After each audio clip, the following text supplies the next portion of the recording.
Sekarang ingin mempersilakan Yang Berhormat Kepala Kedah. Silakan. Bismillahirrahmanirrahim. Terima kasih Tuan Di-Pertua. Assalamualaikum warahmatullahi wabarakatuh. Salam sejahtera. Saya bersyukur kerana diberikan peluang untuk bersama turut berdebat membahaskan tentang ucapan Sri Paduka Baginda Yang Di-Pertuan Agong dalam meresmikan penggal ketiga Parlimen ke-14. Dan saya ingin memulakan ucapan saya ini dengan mengucapkan penghargaan yang tinggi kepada semua yang terlibat, daripada menterinya hingga kepada kaki tangan jabatan yang terbawah sekali. Dan semua kementerian yang terlibat dalam menangani dan meringankan beban COVID-19 pada rakyat Malaysia.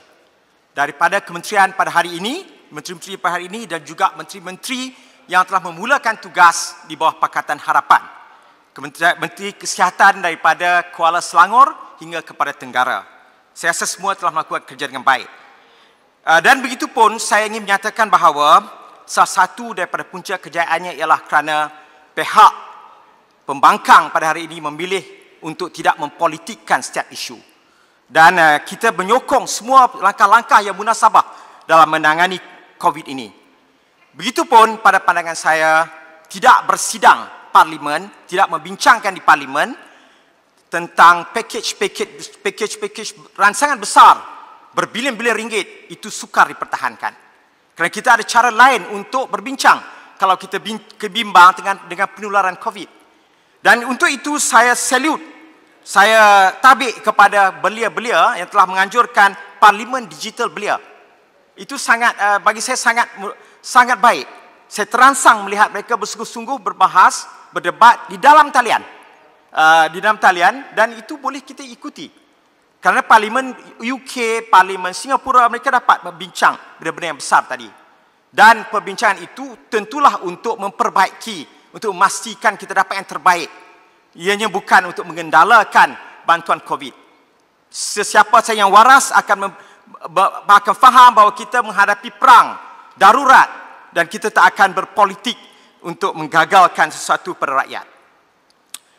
Tuan Yang Di-Pertua, begitu pun PKP ataupun Perintah Kawalan Pergerakan atau Perintah Berkurung, curfew dalam nama lain, telah dijalankan dan dengan agak jaya. Tapi kita harus faham bahawa PKP ini, kawalan pergerakan, walaupun ianya berkesan, ia ada harga yang perlu dibayar. Harga ekonomi yang sangat besar. Anggaran oleh Yang Amat Berhormat Perdana Menteri ialah sepanjang PKP yang baru ini, Malaysia telah kerugian 63 bilion ringgit. Dan kalau ditambah PKP, dikembalikan dan PKP, satu hari Perintah Kawalan Pergerakan, kerugian negara ialah 2.4 bilion ringgit. Itu harga yang besar. Harga ini kita akan bayar bertahun-tahun. Kita belum tahu dengan jelas lagi setakat mana harga yang benar-benar yang akan kita bayar. Kerana itu PKP boleh digunakan, tapi ia hendaklah digunakan dengan sangat bijaksana dan dengan sangat hati-hati. Bukan saja kesannya kepada ekonomi, kesannya kepada kesihatan juga. Ia mencegah COVID, tapi semua kajian menunjukkan ia akan menyebabkan berlaku penularan dan perebakan penyakit-penyakit lain selain daripada COVID. Saya suka untuk menyebut di sini bahawa salah satu contoh kejayaan mengawal pandemik COVID ini dengan cara yang tidak terlalu membebankan ekonomi ialah Turki. Turki sebagai contoh. Ada beberapa artikel yang ditulis, artikel yang baik dalam BBC ada, dan saya ingin menyebut satu artikel dalam The Economist Today, keluaran terbitan pada 4 Jun 2020. Artikel bertajuk What Turkey Got Right About the Pandemic. Turki, Tuan Yang Di-Pertua, telah menjalankan Perintah Kawalan Pergerakan. Dan Turki ada 83 juta penduduk. Kadar ujian COVID-nya lebih kurang sama dengan Perancis. Tapi bezanya ialah Turki mensasarkan orang tertentu. The most vulnerable groups, dengan izin, orang-orang yang individu-individu yang berkemungkinan besar akan kena jangkitan COVID dan akan mengalami gejala COVID yang lebih teruk. Mereka ini dikenakan Perintah Kawalan Pergerakan. Anak-anak kecil kena Perintah Kawalan Pergerakan, orang-orang tua selepas 65 tahun kena. Individu lain yang sihat boleh bekerja, dibenarkan bekerja. Kena pakai topeng muka, tutup muka. Dan di hujung minggu, dikenakan kawalan pergerakan. Hari cuti kena kawalan pergerakan. Dan Tuan Yang Di-Pertua, yang menariknya ialah kilang-kilangnya terus, jentera industrinya terus berjalan, perniagaan berjalan, bisnesnya tak perlu ditutup. Dan Turki keluar daripada wabak COVID ini, dari serangan COVID di negaranya itu dengan keadaan 10 kali lebih baik dari Britain dari segi kematian. Ia juga keluar dalam keadaan negara NATO yang di kawasan itu yang terbaik berbanding dengan Itali, berbanding dengan Britain, berbanding dengan Perancis yang setara dengannya. Jadi ini satu pengalaman yang boleh kita kaji, kita lihat. Kerana ia telah tidak menjejaskan ekonominya seteruk yang dijangkakan. Industrinya berjalan, perniagaannya berjalan dan kematiannya juga tidak begitu tinggi. Berbanding dengan Itali, dia jauh lebih baik dan 10 kali ikut The Economist Today 10 kali lebih baik daripada Britain. Itu dari segi kawalan pergerakan PKP yang ada segi aspek ekonominya, aspek sosialnya. Itu boleh saya sure kita kaji dan lihat apa yang Turki buat, dan kalau boleh kita gunakan di negara kita, buat di negara kita, itu saya rasa terbaik. Dari segi kesihatan Tuan Di-Pertua, PKP ataupun kawalan pergerakan ini dan atau perintah berkurung ini kesannya kepada kesihatan juga, penyebaran dan penularan penyakit lain juga, walaupun peringkat awal nampak sikit elok, tapi segala unjuran, projection dengan izin yang dibuat menunjukkan kita akan ada masalah. Pada hari ini Tuan Di-Pertua, data terakhir kemarin oleh Johns Hopkins University, pembunuh terbesar dunia ialah diabetes, masih diabetes. Diabetes menyebabkan sakit jantung dan lagi, itu pembunuh terbesar. Kedua ialah tuberculosis atau TB. Ketiga baru COVID. Dan satu kajian modeling telah dilakukan oleh Johns Hopkins University dan Imperial College dan lain-lain lagi untuk melihat selanjutnya apa yang akan berlaku. Itu agak mengejutkan hasilnya. Saya ada kajian itu dan saya ada data-datanya. Kajian itu mendapati 3 bulan PKP seperti Malaysia, kalau ditambah dengan 10 bulan pemulihan, akan meningkatkan jangkitan TB sebanyak 10.7% dan akan meningkatkan kematian kerana TB 16%. Akhirnya, TB mungkin boleh kemudian, tapi dia meningkatkan. Ini para global. Dan setiap 1 bulan tambahan PKP, maknanya kalau kita mula balik PKP sekarang, di peringkat dunia akan menyebabkan 600,000 kes baru TB. Dan akan menyebabkan lebih 126,000 kematian kerana TB seluruh dunia. TB di tempat kedua. Diabetes mungkin lebih sukar dibuat, tapi TB, penularan TB. Kenapa itu berlaku? Kerana pada ketika berlaku PKP atau kawalan pergerakan, staf dan kaki tangan Kementerian Kesihatan akan lesu dan letih dan fokus di mereka pada COVID. Dan kerja-kerja biasa bila kita buat perintah berkurung seperti pengesanan reporting atau pengesanan dan report laporan TB itu tak akan dapat dilakukan. Kalau dilakukan pun tak sempurna. Dan TB memerlukan pengesanan yang baik. Itu tak akan berlaku. Ujian-ujian juga tak akan berlaku dengan baik. Itu akan membawa kepada penambahan kematian ke TB. Adalah malang kalau selepas pandemik ini kita parah dari segi ekonomi dan kita ada lebih banyak kematian ke TB dan penyakit lain. Begitu juga walaupun dinafikan dalam jawapan bertulis saya oleh Kementerian Kesihatan, tetapi pengalaman pesakit-pesakit yang saya jumpa di kawasan saya, mereka juga ada masalah bila pergi ke hospital dan lain lagi ketika masa perintah berkurung. Logiknya pun begitu. Untuk pesakit jantung pergi membuat ujian jantung misalnya, itu ada masalah. Kalau itu berterusan, harga yang kita akan bayar dari pesakit jantung mati dan lagi itu akan ada walaupun saya tak melihat sebarang kajian lagi di Malaysia. Ya kan itu saya mengesyorkan supaya kita melihat dengan teliti kalau kita nak menggunakan lagi PKP ini, melihat pengalaman Turki. Melihat pengalaman Turki dan kita mungkin boleh buat satu bentuk perintah berkurung yang kita ubah suaikan dengan negara kita dan ubah suaikan dengan bijak berdasarkan pengalaman negara lain yang agak berjaya dalam menangani COVID ini. Kedah sikit kalau Kedah, Anto Jaya. Ya, cepat-cepat. Ya, soalan. Okay. Saya ingin tanya kalau Kedah tentang pelitup muka ini. Dikabarkan kerajaan sedang buat kajian untuk mengenakan denda maksimum RM1,000 sekiranya sekiranya mereka gagal, siapa pun gagal menggunakan pelitup muka. Adakah Kuala Kedah bersetuju dengan pandangan ini? Saya bersetuju dengan berdasarkan bukti saintifik terbaru bahawa penutup muka berkesan kalau digunakan dengan betul. Tetapi tentang denda itu semua itu boleh kita bincangkan di forum yang lain lah. Seterusnya Tuan Dipertua, ya saya setuju. Cuma denda tu kita bincang pun dia lah. Jangan berat segala. Tuan Dipertua, selanjutnya saya merasakan, saya berharap bahawa Kementerian Kesihatan akan menggunakan keadaan selepas ketika kita mengalami COVID ini dan selepas kita telah baru mengalami selesai PKP yang pertama itu pada 31 Ogos nanti untuk membuat kalibrasi semula, recalibration dengan izin daripada perbelanjaan Kementerian Kesihatan dan daripada sasaran-sasaran Kementerian Kesihatan. Ianya hendaklah satu yang lebih optimal dan hendaklah diberikan sasaran yang lebih tepat. Ianya harus satu sasaran yang bukan saja boleh dicapai, achievable dengan izin, tapi juga satu sasaran yang munasabah bagi sebuah negara yang baru lepas mengalami pandemik COVID.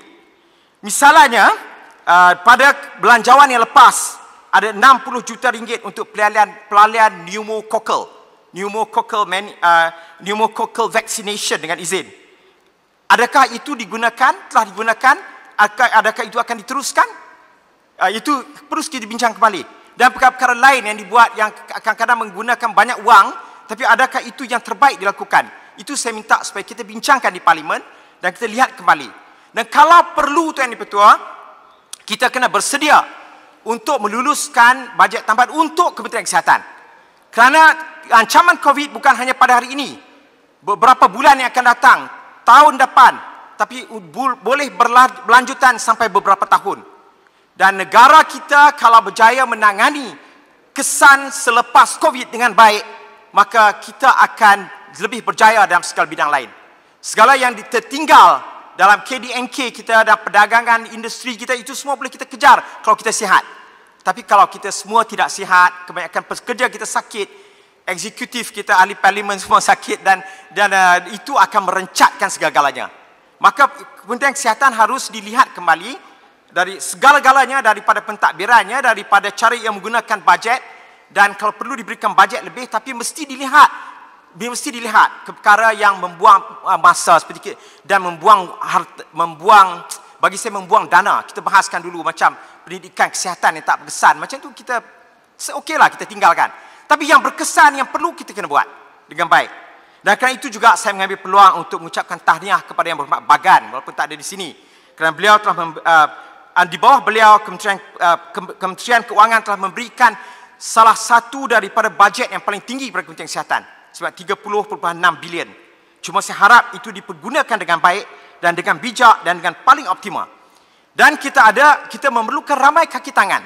Kita memerlukan lebih ramai doktor, jururawat, semua kaki tangan. Sedangkan kita ada ramai doktor yang tak dapat disambung kontrak semata-mata kerana tidak cukup tempat. Maka kita ambil dana, kita besarkan dan kita tambah, kita ambil balik pengambilan doktor-doktor. Ramai yang habis housemanship, doktor pelatih mereka dan tak dapat posting. Kita cari mereka dan kita bagi posting. Dan kita sediakan mereka supaya kita dapat menghadapi kalau berlaku wabak kedua, ketiga COVID atau kalau berlaku masalah-masalah lain selepas COVID ini. Banyak hospital di luar bandar. Di Sarawak misalnya, satu hospital 5 orang. Saya pernah bekerja tahun 1990, satu hospital 4 orang. Dan itu sangat membebankan. Kalau berlaku COVID di luar bandar, di kawasan itu 4 orang doktor tak dapat dibayangkan masalahnya. Jadi kita ambil balik doktor-doktor tadi, kita besarkan. Ini pelaburan yang akan memberikan pulangan yang baik, yang berbaloi. Itu berlaku di Turki juga. Presiden Recep Tayyip Erdogan, dia telah membelanjakan begitu banyak untuk kesihatan dan banyak dikritik. Tapi bila berlaku COVID, maka Turki akhirnya di kalangan negara Eropah antara yang terbaik, kalau tidak yang paling baik dalam menghadapi COVID. Dan kerana saya mewakili Malaysia baru-baru ini dalam persidangan AIPA, ASEAN Interparliamentary Assembly, tentang the origin of COVID, maka saya dengan izin saya ada tanggungjawab untuk menyebut sedikit tentang COVID.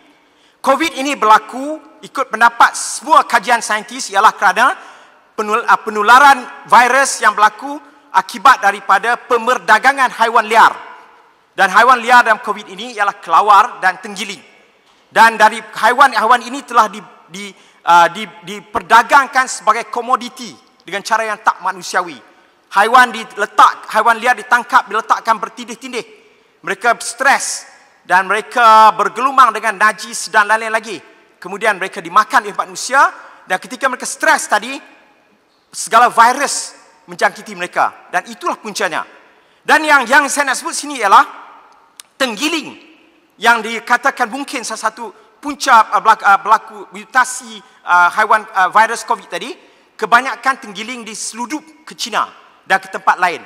Dan antara point of transit point, antara pelabuhan atau tempat transit yang paling terkenal, yang paling banyak dipergunakan ialah Malaysia. Disebutkan dalam beberapa kajian paper, kertas kajian, KLIA adalah salah satu puncanya, salah satu tempat di bawah pemandangan haiwan liar ini. Dan dikatakan bahawa 5 kali lebih murah menyeludup haiwan liar melalui KLIA daripada tempat lain, kerana sebab-sebab lain termasuk rasuah. Dan ini sangat membahaya dan sangat memalukan. Selain dia memalukan, ia juga sangat membimbangkan. Kerana kalau kita tidak mengatasi masalah ini, masalah pemerdagangan haiwan liar ini, maka akan berlaku lagi sekali satu lagi pandemik. Ini telah diramalkan, pandemik hari ini telah diramalkan dengan tepat oleh orang yang membuat kajian. Saya ada semua detailnya lah, dan beliau telah menulis buku tentang spillover, bahawa akan berlaku pandemik virus baru selepas SARS dan selepas selsema burung kerana pemerdagangan haiwan liar. Dan manusia memperdagangkan haiwan dengan cara tak manusiawi. Dan itu akan berlaku terus kalau kita, Malaysia dan negara lain, tidak mengambil langkah-langkah yang berkesan. Maka saya minta supaya kita bagi perhatian serius. Kita bagi, selain daripada kita bagi pendidikan, maka kita kena buat sesuatu. Kita kena ambil tindakan. Kita kena perkasakan perhilitan. Dan kerana itu saya tidak setuju dengan jawapan menteri baru ini, bahawa untuk mencegah kepupusan, no more, tidak lagi. Ianya untuk mengelakkan pandemik. Ianya isu kesihatan awam. Maka kena diberhentikan pemerdagangan haiwan liar. Berburu haiwan, makan haiwan buruan itu lain. Memperdagangkan haiwan, melakukan haiwan seperti objek tidak bernyawa dan dengan cara tidak manusiawi, itu zalim dan itu memberikan kesan yang buruk kepada semua orang. Dan kalau itu terus berlaku, akan ada lagi pandemik dalam 2-3 dekad yang akan datang. Kerana itu maka Akta 716, saya minta supaya kita, Parlimen ini, Dewan Yang Mulia ini melihat kembali Akta 716. Ia tak berkesan pada waktu ini untuk mencegah pemerdagangan haiwan liar. Ianya kena diperkasakan, diperbaiki lagi. Dendanya kena ditingkatkan. Dan bukan itu saja, Akta 716 itu kena juga mempermudahkan pegawai penguat kuasa untuk melakukan prosecution atau pendakwaan di mahkamah dengan jaya. Sekarang ini orang yang bawa tetapi yang kena, itu pun sikit je. Tauke-tauke yang besar yang sekarang bertindak sebagai juga perdagangan dadah, penyeludupan dadah, mereka itu tak terkena. Dan ini kena berkata serius kerana ini ialah bisnes yang nilainya dianggarkan 80 bilion setahun. Kalau dia berterusan mengancam keselamatan awam dan kita tak menanganinya, kita akan kena lagi pandemik. Itu lebih kuranglah. Jadi saya minta supaya kita beri sokongan dan kita buat kita tengok balik Akta 716 ni. Akhir sekali yang betul, sedikit saya lagi isu air di Kedah. Tadi sahabat saya dari Kemaman dan beberapa orang lain telah menyebut, dan juga Kangar menyebut isu air.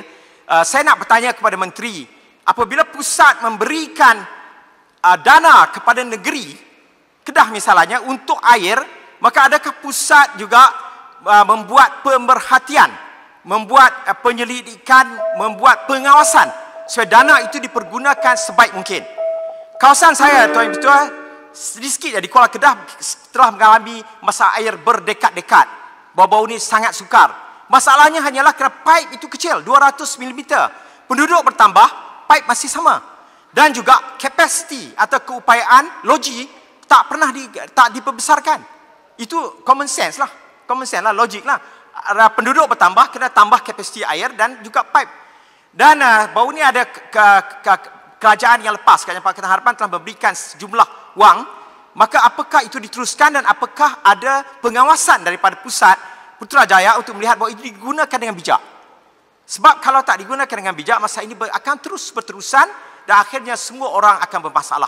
Penduduk di kawasan saya sekarang tak dapat dilakukan pembangunan, tak dapat lakukan pertambahan rumah misalnya kepada orang ramai kerana bahkan airnya tidak ada. Jadi itu saya minta supaya dilihat dan atas peluang yang diberi saya ucap terima kasih sekali. Terima kasih. Terima kasih Yang Berhormat Ketua Kedah.